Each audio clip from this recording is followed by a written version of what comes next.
you need to remember for the test tomorrow when you're factoring. So let's say we start with number 1. The first thing I'm going to look at is the greatest common factor. There is not one number that divides into 3, 5, and 2. So grab the big pink eraser and let's look. We've got 2 erasers. If the last sign is negative, what does that tell me about the signs? They're different. They're going to be different. And I know the only way I'm going to get a 3x squared is with x and 3x. And to get a 2, it would be 1 and 2. And let's say I put 2 here and 1 there. We know our first and last are going to multiply and give us the right terms, but it's the outer and inner. And I get negative x plus 6. That is positive 5. To get a minus 5, what is the only thing I'm going to have to do?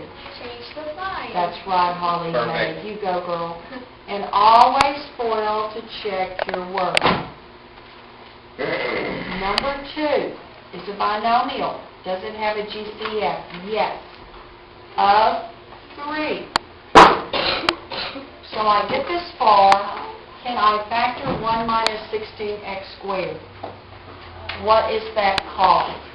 Difference of squares. The difference of squares. And folks, that should just be imprinted in your head now. Different signs, take the square root of 1.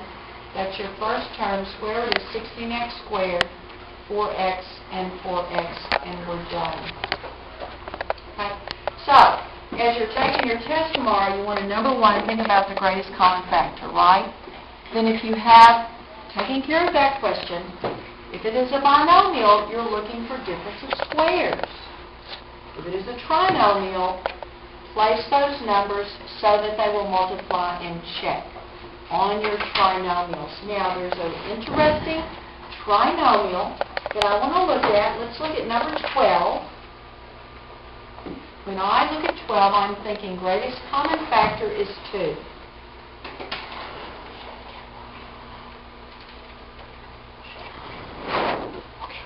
So I have factored out a 2, and I have 1 minus 6x plus 9x squared. I'm thinking that might be a perfect square trinomial because the first and last terms are squares. The middle one is negative.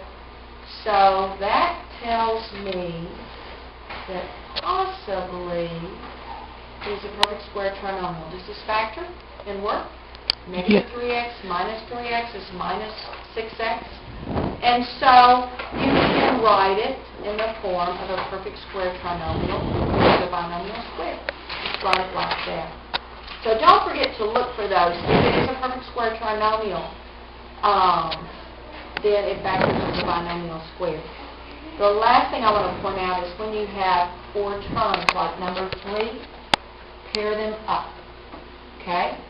And I would factor this as b squared times b minus 2.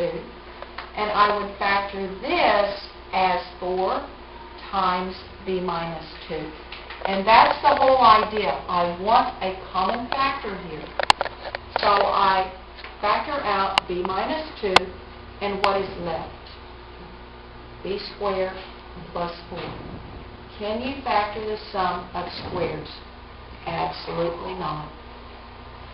Now, we also have with 4 terms in 19, we did this in class today, but I want to remind you that there are times that we have a perfect square trinomial inside your 4 terms, and we have that here, and it factors as x minus 7 squared. And when you do that, guess what? You have the difference of 2 squares factored that way. Now, are y'all feeling comfortable with the difference of 2 squares? Are we feeling comfortable with that? 2 parentheses, a plus and a minus. And Holland, what is the square root of x minus 7 squared? The square root is x minus 7. You go, girl. And what is the square root of 4y squared? Mr. Michael Wayne? Square root of 4y squared. 2y. 2y. And I am done. So, summarize. Look for GCF. If you have a binomial, look for the difference of squares. Excuse me. If you have a trinomial, look out for those perfect square trinomials.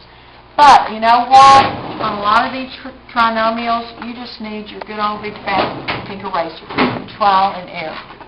And we'll see you guys tomorrow. Thank you.